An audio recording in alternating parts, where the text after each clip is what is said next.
नमस्कार, स्वागत है आपका जी बिजनेस में। मैं हूं दीपक डोभाल और आप देख रहे हैं आपकी खबर आपका फायदा। हम अब तक यही जानते हैं कि एंटीबायोटिक्स दवाओं के ज्यादा इस्तेमाल से रोग प्रतिरोधक क्षमता कम हो जाती है, लेकिन एक स्टडी में यह खुलासा हुआ है कि इससे पाचन तंत्र में भी सूजन के साथ साथ पेट में अल्सर होने का खतरा बढ़ जाता है। आज हम इसी पर चर्चा करेंगे, समझेंगे कि एंटीबायोटिक्स के सेवन का छोटी आंत या बड़ी आंत से क्या कनेक्शन है, कैसे ये हमारे पाचन तंत्र को बीमार कर रहा है, किन लोगों पर इसका असर ज्यादा है और बेवजह एंटीबायोटिक्स लेकर हम कैसे खुद को नुकसान पहुंचा रहे हैं। चर्चा करेंगे, इससे पहले रिपोर्ट देखिए।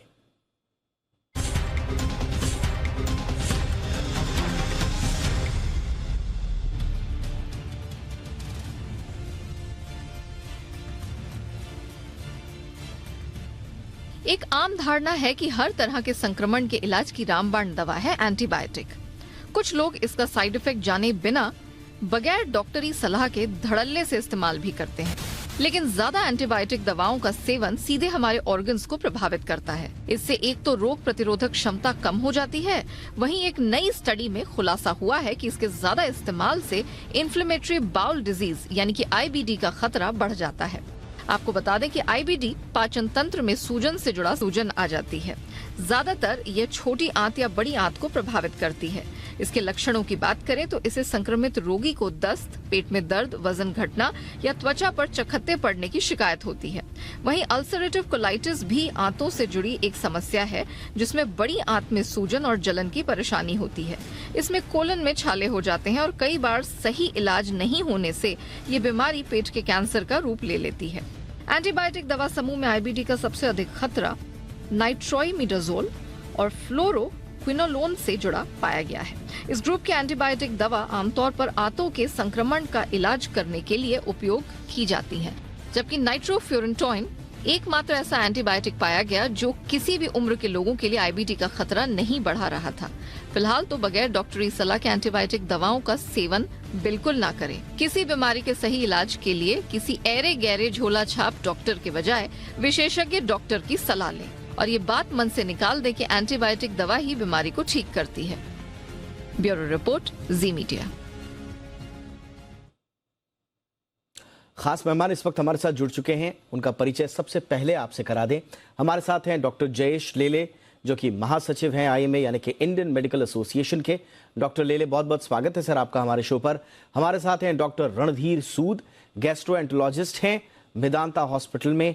डॉक्टर सूद, आपका भी बहुत बहुत स्वागत है हमारे शो पर। और हमारे साथ हैं डॉक्टर हेमंत पी ठक्कर, जाने माने फिजिशियन हैं और फिलहाल ब्रीच कैंडी हॉस्पिटल में कार्यरत हैं। डॉक्टर ठक्कर, आपका भी बहुत बहुत स्वागत है। डॉक्टर लेले, चर्चा की शुरुआत आपसे। और हमने देखा कि एंटीबायोटिक ड्रग रेजिस्टेंस को लेकर डब्ल्यूएचओ से लेकर अंतर्राष्ट्रीय तमाम संस्थाएं, अमेरिका से लेकर भारत तक में चिंताएं हैं। लेकिन ये जो बाउल को लेकर, जो आंतों को लेकर ये जो नई चिंता जाहिर की गई है, क्या ये इससे अलग है और एक नया खतरा है, या उसी क्रम में आगे ये ओवर यूज या ओवर अब्यूज आप कह सकते हैं, जो एंटीबायोटिक्स का हम आम ये रोजमर्रा की चीज हमारे समाज में बन गई है, ये नया प्रॉब्लम है सर या ये पुराना ही इश्यू है? इसके बारे में आज तक हम हमेशा एंटीबायोटिक रेजिस्टेंस, मतलब मिसयूज ऑफ एंटीबायोटिक से एंटीबायोटिक रेजिस्टेंस होना, जंतुओं पर काम न करना, ऐसे सब हमने देखा गया था। उसी के साथ में एंटीबायोटिक से कोई बी कॉम्प्लेक्स डेफिशिएंसी हो या कोई फॉलिक एसिड डेफिशिएंसी हो, ये सब पाया गया था। लेकिन एंटीबायोटिक लेने के बाद में हमने देखा कि काफी हद तक लोगों को लूज मोशन या पाचन शक्ति की जो तकलीफ होती है, जैसे आंतड़े में दर्द होता है, पेट में दर्द होता है। लेकिन जब भी ये अच्छी तरह से स्टडीज किया गया ओवर द पीरियड, आज हमने देखा गया है कि अभी जो आपने न्यूज में बताया, वैसे 3-4 जो एंटीबायोटिक की तकलीफ जो होती है, वो आंतड़े में सूजन होना, आंतड़े में अल्सर होना, ये दिन ब दिन ये बढ़ते जा रहा है। तो ये एक छोटा सा हम समझ सकते हैं कि पुरानी बीमारी है, लेकिन ये बढ़ रही है, ये अभी ध्यान में आ रही है लोगों को, और इसमें डेफिनेटली खतरा आगे जाके बढ़ने वाला है। तो ये हिसाब से हमें अच्छी तरह से इसके ऊपर ध्यान देके एंटीबायोटिक के हम जब भी हम बात करते हैं तभी रेजिस्टेंस के साथ में इसी के भी साथ में चर्चा होनी चाहिए। इसके ऊपर भी हमें निर्देश देके लोगों को समझाना चाहिए कि भाई आप अननेसेसरली एंटीबायोटिक मत यूज करो, जरूर है तभी यूज करो और जब भी जितनी मात्रा है उतनी यूज करो। ये दोनों चीज जो है वो थोड़ी अलग अलग है, लेकिन एक साथ में वो अलग के साथ में मिलके भी काम कर रही है और लोगों को तकलीफ दे रही है। तो भविष्य में एंटीबायोटिक से जैसे एंटीबायोटिक जरूरी भी है, तो यह खतरा भी हमें टालने के लिए सोचना चाहिए। एब्सोल्युटली। डॉक्टर सूद, आप इसे कितना बड़ा खतरा मानते हैं? क्योंकि जैसा बताया जा रहा है कि हम पहले जो है रेजिस्टेंस की बात करते थे, एंटीबायोटिक रेजिस्टेंस की, लेकिन अब हम इन्फ्लेमेटरी बाउल डिजीज की बात कर रहे हैं, आईबीडी की, और आई एम श्योर और भी कुछ इसके रिलेशंस होंगे अलग अलग स्टडी में। इसे कितना गंभीर आप मानते हैं इस वक्त? देखिए, ऐसे है कि ये एक स्टडी आई है जो कि पॉपुलेशन बेस्ड स्टडी है, काफी बड़ी स्टडी है, इसलिए इसका महत्व है। पर एक चीज बड़ी क्लियर है कि एंटीबायोटिक अब्यूज जो है, मेरा नहीं ख्याल कि इंडिया से ज्यादा दुनिया में कहीं और होता होगा। और अगर एंटीबायोटिक यूजेज और abuse was the sole cause of IBD, इसका एक ही मात्र कारण था, तो इंडिया में इसकी बहुतायत होती। वो ऐसा नहीं है, इंडिया में अभी भी आईबीडी इतना प्रचलित नहीं है जितना कि वेस्ट में है। तो ये एक फैक्टर है, पर इसके साथ जरूर कोई ना कोई को फैक्टर्स हैं जो कि आईबीडी के लिए इंपॉर्टेंट है, आईबीडी होने के लिए इंपॉर्टेंट है। पर इसका कहने का मतलब ये नहीं कि भी हम इनडिस्क्रिमिनेट यूज करें एंटीबायोटिक्स का। इसका मतलब ये है कि भाई इस बीमारी, इस पर्टिकुलर स्टडी के बारे में मैं कमेंट कर रहा हूँ। बट यस, हमारे यहाँ एंटीबायोटिक्स का अब्यूज बहुत प्रचलित है। सबसे ज्यादा अब्यूज होता है सिंपल कफ एंड कोल्ड में, सिंपल खांसी जुकाम में, क्योंकि उसमें क्या होता है कि हर कोई डॉक्टर के पास जाता है कि डॉक्टर साहब मेरे को खांसी जुकाम है, हर डॉक्टर उसको कहता भी है कि ये वायरल है, पर साथ में एंटीबायोटिक जरूर प्रिस्क्राइब कर देता है। अब एंटीबायोटिक्स क्या करते हैं? एंटीबायोटिक्स आपकी इंटेस्टाइन में कुछ हेल्दी बैक्टीरिया होते हैं। अब मेरे एक इंटेस्टाइन में कम से कम 3 ट्रिलियन बैक्टीरिया हैं, जो कि बहुत इंपॉर्टेंट है बॉडी के फंक्शन के लिए, और इसको हम माइक्रोबायोम कहते हैं। जब हम एंटीबायोटिक्स लेते हैं तो हार्मफुल और यूजफुल बैक्टीरिया दोनों ही मरते हैं, और एक कोर्स ऑफ एंटीबायोटिक्स के बाद इंटेस्टाइन को रिकवर करने के लिए 3 से 6 महीने लग जाते हैं। और ये बैक्टीरिया जो है हमारी इंटेस्टाइन्स की इम्यूनिटी के लिए बहुत ही इंपॉर्टेंट है, और हमारे यहाँ छोटे बच्चे बचपन से लेके एंटीबायोटिक्स का यूज हो जाता है, और उससे वो बैक्टीरिया मॉडिफाई होते हैं, उससे उनकी जो इम्यून रिएक्शन है इंटेस्टाइन का वो मॉडिफाई हो जाता है। और डेफिनेटली ये इम्यून रिएक्शन मॉडिफिकेशन जो है वो आईबीडी को होने में सहायता दे सकता है। सो इसलिए इसको हम इग्नोर नहीं कर सकते। So it is very important कि हम फ्रिवलस कॉज के लिए एंटीबायोटिक्स ना यूज करें। और दूसरा बड़ा प्रचलित है कि डायरिया हो गया, अभी 4 स्टूल आए हैं, तो इमीडिएटली डॉक्टर्स प्रिस्क्राइब और the patient takes on their own antibiotics, which is absolutely useless, because आपको अगर दस्त लगे हैं तो मोस्ट लाइकली वो 24 घंटे में 36 घंटे में रुक जाएंगे, और सिर्फ आप हाइड्रेशन रखेंगे तो उसके अलावा कोई जरूरत नहीं है। प्रोबायोटिक्स भी काम कर सकते हैं, पर हम एंटीबायोटिक्स उसमें देते हैं और जिससे और नुकसान होता है लॉन्ग टर्म, जो कि हमें दिखता नहीं है। जी, और जैसा कि डॉक्टर लेले ने कहा कि एंटीबायोटिक रेजिस्टेंस का भी ये एक कारण है कि हम बिल्कुल सही। हाँ, बिल्कुल सर। यानी कि उसका अब्यूज तो हर हाल में हमें रोकना ही है। लेकिन आपने एक महत्वपूर्ण जो पक्ष है इस पूरी रिपोर्ट का वो भी सामने रखा। मैं डॉक्टर ठक्कर से चाहूंगा उस पर अपना व्यू दे। डॉक्टर ठक्कर, ये हम देख रहे हैं कि ये 6 मिलियन डैनिश सिटीजन्स पे किया है 10 साल से लेकर और उसके ऊपर तक का। 36,000 से ज़्यादा केसेस जो है अल्सरेटिव कोलाइटिस के मिले हैं, 16,000 से ज़्यादा नए केसेस जो है क्रोन डिजीज़ के मिले हैं 2000 से 2018 के बीच में। और फिर इसमें उन्होंने नो एंटीबायोटिक और फिर एंटीबायोटिक वाला रिसर्च किया। लेकिन भारत के संदर्भ में वाकई में अगर देखा जाए तो जितना ज़्यादा ओवर यूज़ या हम करते हैं एंटीबायोटिक का भारत के अलावा शायद ही कोई करता होगा, भारत के परिप्रेक्ष्य में स्टडी का कोई सिग्निफिकेंस आप देख रहे हैं सर? भाई, ये प्रोग्राम स्टडी के बारे में नहीं है, ये प्रोग्राम एंटीबायोटिक अब्यूज के बारे में है।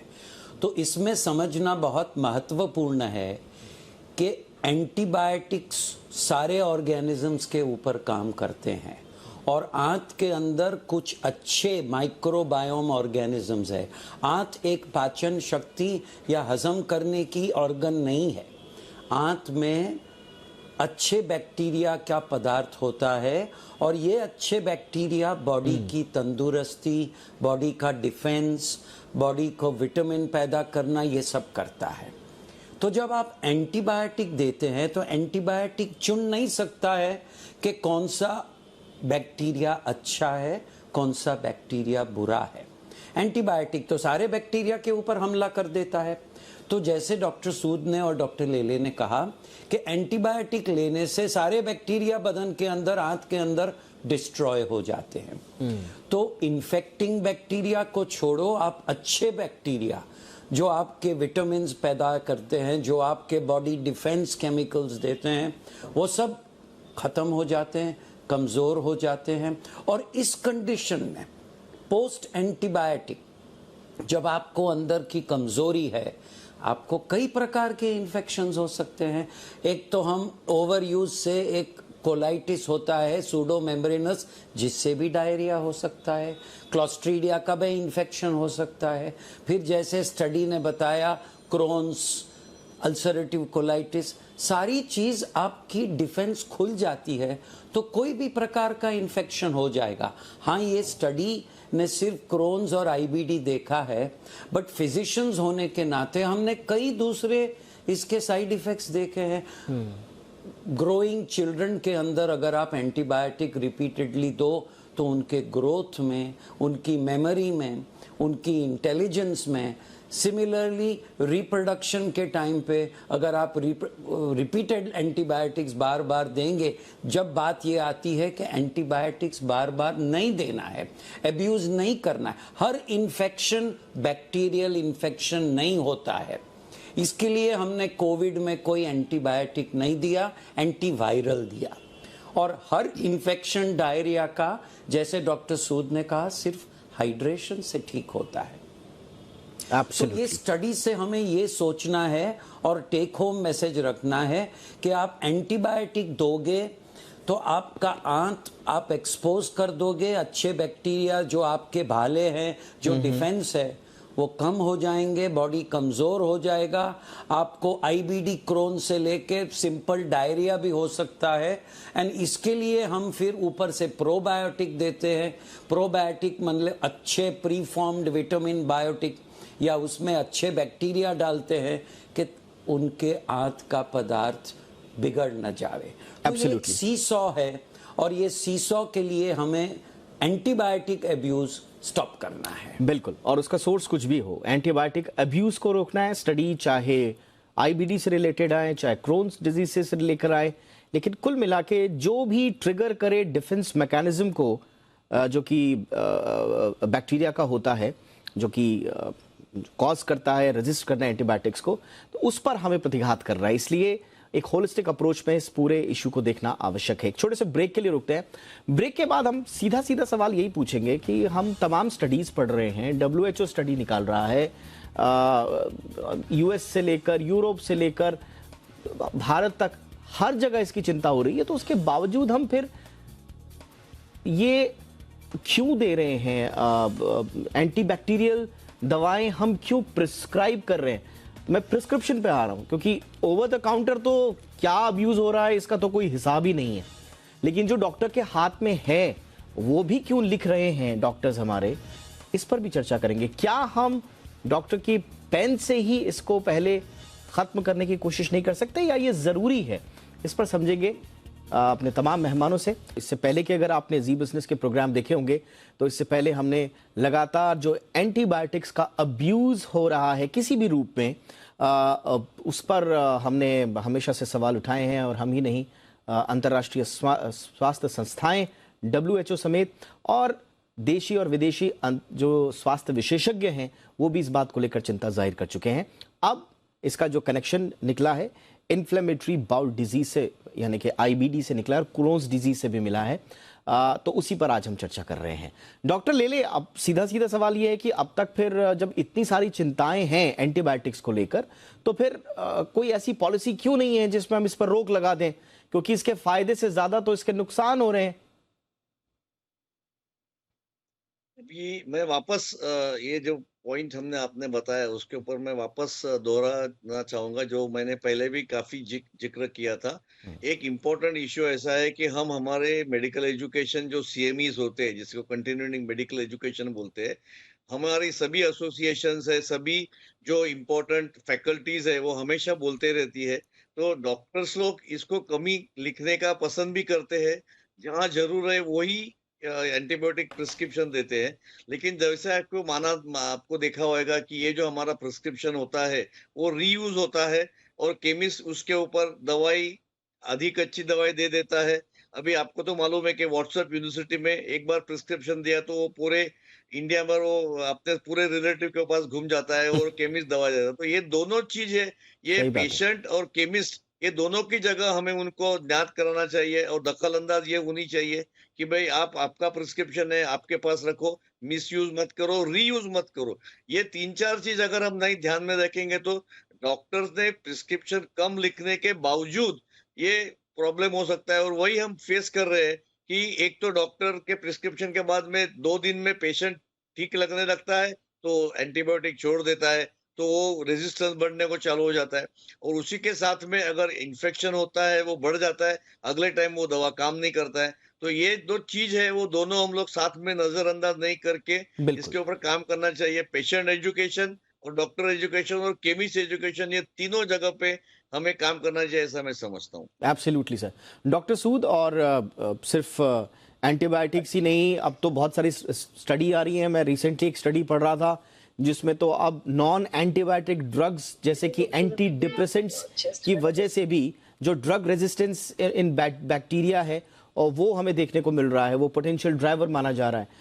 तो फिर कैसे बचे? बैक्टीरिया के लिए तो लग रहा है कि हर दवाई एक तरह से, हर सारी दवाइयां तो नहीं कहेंगे, लेकिन जो रोजमर्रा में उपयुक्त होने वाली जो दवाइयां हैं वो तो बैक्टीरिया पर विपरीत असर डाल रही हैं। तो फिर कैसे इस दिक्कत से बाहर निकले? है कि जैसे डॉक्टर लेले ने अभी बताया कि एंटीबायोटिक्स यूज सिर्फ डॉक्टर्स के थ्रू नहीं होता, पेशेंट्स का सेल्फ अब्यूज भी होता है। और they relate to the previous disease की पिछली बार ये लिखा था डॉक्टर ने, इस बार भी मैं ये ले लेता हूँ, उससे बहुत प्रचलित रहता है। और एक आदमी ने दूसरों को कहता है कि मैंने भी ये लिया था, मैं ठीक हो गया, तो तुम भी ये ले लो। पर इसमें स्टिल मैं ये नहीं कहूंगा कि डॉक्टर्स का रिस्पॉन्सिबिलिटी नहीं है, डॉक्टर्स की बहुत बड़ी रिस्पॉन्सिबिलिटी है। बिकॉज हमने देखा है कि स्पेशलिस्ट डॉक्टर्स एंटीबायोटिक अब्यूज कम करते हैं, जो जनरल प्रैक्टिशनर्स हैं या फिर जो पेरिफेरी में है, क्योंकि पेशेंट का एक प्रेशर होता है कि मैं जल्दी से ठीक हो जाऊं, भाई डॉक्टर साहब मेरे को जल्दी ठीक कर दीजिए। और वो सोचते हैं कि भाई आज हमने एंटीबायोटिक्स नहीं दिए, पैरासीटामोल दे दी और साथ में इंजेक्शन दे दिया, तो ये मरीज। बिल्कुल बिल्कुल बिल्कुल सर। यानी कि थोड़ा सा इसमें हमको थोड़ा सा तो देखिए फर्क तो थोड़ा सा करना पड़ेगा कि एग्जैक्टली सिचुएशन में प्रॉब्लम कहाँ से रही है। जो पेशेंट अवेयरनेस है जिसका जिक्र डॉक्टर लेले ने किया, स्वाभाविक रूप से एक बहुत बड़ा इशू है। और हमारे यहाँ जो कल्चर है, डॉक्टर लेले ने बिल्कुल सही कहा, जो व्हाट्सएप यूनिवर्सिटी में जो प्रिस्क्रिप्शन एक के बाद एक जाते हैं और उसमें जो एक दूसरे की रिश्तेदारी डॉक्टर बन जाते हैं, और गूगल तो है ही हमारे पास, सबके पास, सबसे आसान वो चीज़ें, तो खुद से जाकर ओवर द काउंटर लेना, अब उसमें आप छोड़ दीजिए कि पॉलिसी क्या है, कानून क्या है, इन सबकी जो जब बारी आती है दवाई लेने की, तो फिर हिंदुस्तान में हर कोई डॉक्टर है। लेकिन कहीं ना कहीं एक जगह तो हमें मार्किंग करनी पड़ेगी। वो मार्किंग कहाँ हो डॉक्टर हेमंत, कैसे हो? डॉक्टर्स जिम्मेदार भी हैं एक तरह से, और मैं डॉक्टर्स की मजबूरी भी समझ रहा हूँ, खासतौर से रिमोट एरियाज में चले जाएं जहाँ पर डॉक्टर्स ऑलरेडी अवेलेबल नहीं हैं, वहाँ पर अगर सर्दी जुकाम वगैरह इस तरह का हो जाता है तो फिर वहाँ पर दवाई लिख भी देते हैं, लेकिन सारा दोष आप डॉक्टर्स को भी नहीं दे सकते। कहाँ पर फिर जिम्मेदारी तय हो, क्योंकि जिम्मेदारी तो तय करनी पड़ेगी, पूरी की पूरी मानव जाति का भविष्य खतरे में है। तो इसमें तो 3 जगह हमें स्क्रू टाइट करने पड़ेंगे। जहां तक डॉक्टरों की कौम है, मैं इतना जरूर कह सकता हूं कि लेफ्ट टू देमसेल्व्स, अगर उनको छेड़े नहीं तो डॉक्टर अपनी जिम्मेदारी समझ के अपनी बराबर प्रिस्क्रिप्शन लिखेगा। मगर जितने प्रिस्क्रिप्शंस लिखते हैं उससे 3 गुना ज़्यादा डिस्पेंस होते हैं। तो एक है केमिस्ट के यहाँ, वो जो अकाउंटेबिलिटी होनी चाहिए कि आपने प्रिस्क्रिप्शन के बिना ओवर द काउंटर एंटीबायोटिक्स दिया, वो अभी तक अकाउंटेबिलिटी नहीं है, पुलिसिंग ऑफ प्रिस्क्रिप्शन। और एक प्रिस्क्रिप्शन से, ये डिजिटल मोड से अनेक लोग इसका इस्तेमाल करते हैं। और ये जो हिंदुस्तान में एक, हम तो डॉक्टर होने के नाते कहते हैं कि डॉक्टर के सिवाय हर एक आदमी हिंदुस्तान में डॉक्टर है, क्योंकि काका, नाना, neighbour, aunty, uncle, office friend सब लोग एडवाइस कर देते हैं।